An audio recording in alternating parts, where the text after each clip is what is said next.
Welcome to KDKP Noire. I'm K Noire, and this week we're talking the latest updates in K-pop. So, stay tuned. If you're new here with us, welcome. If you're not so new, welcome back, and we hope you continue to come back. So, let's get started with the latest. Occurred last week in California, of course, and we were so excited about it. I was extremely excited. I was really hoping that it would just really bring forth some type of new history. Well, kind of, sort of, not so much, but let's talk about it. So, Rose and Bruno Mars kicked off the Grammy Awards with their single and Song of the Year nomination for Apate. It was a dynamic performance. Loved it. I like that little rocker edge to it. And it was, really significant. Had the crowd up.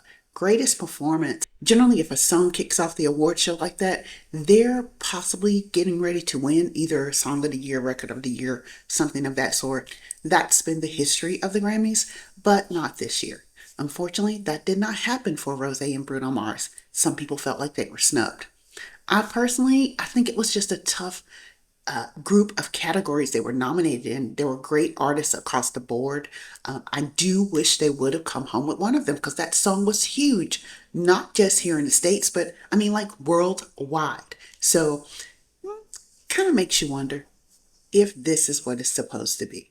It's K-pop Demon Hunters. They did take home one award, although they were nominated for five. They took home one for visual media, and that was EJ and the other writers and producers for the K-pop Demon Hunters. So that was wonderful. She was dressed so beautifully, and notably, all the other girls were as well. They were honoring their country, Korea, and their faction. And I love that. I think that was so huge. And I think that was a great representation of their first time at the Grammys. Now, the other thing is, and not to mention, let me go back and talk about Rose's look on the red carpet. It was absolutely gorgeous. Some people didn't like it, but I thought it was great. The thing we're going to talk about is Katseye. Now, although they're notably not K-pop, they were started from a K-pop company.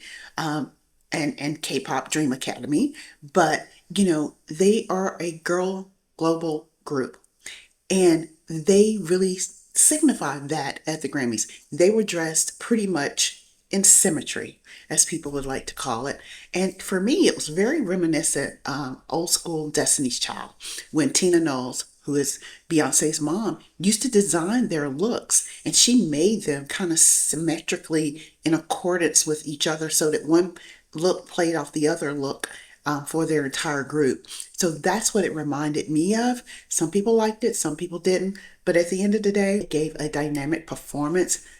A lot of people talking about that performance. They liked it. And had a little bit of, edge to it, but great energy with it. And they delivered in that performance. They made their mark and let people know we're not just really K-pop. We are a global girl group and we're here to stay. Love, love, love that for them. So, congratulations to Katseye for the Grammy nomination, for Gabriella, and for being a duo group nomination as well. But they didn't win either, but that's okay. They did a great performance. I love that. So, what are your thoughts on the Grammys? Do you think that the Grammys snubbed K-pop in general by snubbing, by not rewarding Rose and Bruno Mars for their song, which was so incredibly popular? Do you think they kind of snubbed Cat's Eye as well too, or do you just think it was just like tough categories, tough music, great performance all around, and it was just going to be hard to pick one in those categories? I'd be interested to know. BTS is, of course, they've announced their comeback, which is going to be in March. But in conjunction with that, they are partnering with none other than Netflix, and they're going to do a live concert. Yes, I think that is going to shut the internet down because we all know Army shows up and shows out. So I am excited. I'm going to try to be tuned in a little early, hopefully, so we don't get, blocked out here, but you never know. Sometimes, that could happen, but either way, I'm going to see it regardless. I am so excited about that.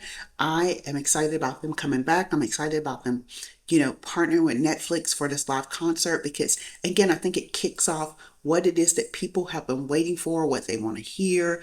Netflix is a huge platform all over the world. So congratulations to BTS for that. Speaking of Netflix and large platforms, Lisa has been confirmed for a new rom-com on Netflix. I love this for her, and I think we are seeing the emergence of a global superstar, musically, acting, and so forth. I think her options are going to be endless with this. So congratulations to Lisa. Now, the next thing that we're talking about is a bit of a controversy, but we keep talking about it. I think that we're going to continue to talk about it. This is New Jeans. Now, earlier in the week, there was some fan footage released where they were showing New Jeans putting out fan footage and different types of footage for, their content. And they notably erased Danielle or removed her from that content. Now, I can see why, from a legal perspective, that she's no longer on contract with the group. She's no longer part of the group. That's been confirmed. But, some of the fans were a little upset. They were like, why would they remove her and the vocals still be there? I think we see that in music a lot where that can happen. Not that we like it, not that we want to see it, but, I get it. Where they're trying to, go now. And I think they are in the process of rebranding. Now, allegedly, Min Hee Jin jumped on somewhere and allegedly confirmed this as well. She's saying, well, yes, they're going to be returning as a 4-member group. Me personally, I'm not sure I am comfortable with her commenting like that because I think with all the court, battles that they've had back and forth and things like that, like she continues to comment. Now, I don't know if she comments because, she's just doing her whole freedom of speech thing. I'm not sure, if she comments because she wants to stay relevant. I'm not sure, but I think the comfortability of it is a little cringy. I think everybody's entitled to an opinion. However, I think that for her and the way that these court battles are still ensuing and still, active in a lot of ways, might be best maybe not to comment. I'm not sure, but that's just me personally. But I look forward to the new content that they're going to put out. And if it's they're bringing about, yay. And if it's not, yay, whatever it is. I think we're all just excited to see New Jeans, just win. So, as we are talking about comebacks, well, y'all know I am an Ateez fan completely. Ateez has announced their latest comeback and has put it out with Golden Hour Part 4. And this, my good people, I'm loving it. I'm loving it. They had just released that song Adrenaline. If you haven't seen it or you haven't got a chance to take a look at it or hear it, you should. It is great. These guys just never cease to amaze me. But, they were, known to be a dance group. That's what they initially started out as. And if you hear them in their interviews and hear them talk about how they convinced their label, just give us a shot, just let us show you that we can not only dance, but we can sing. We are a group. We can do this. And I, love that about them because they did. And, kudos and shout outs to their label. It allowed them to go forth and, come out as a group, put out content.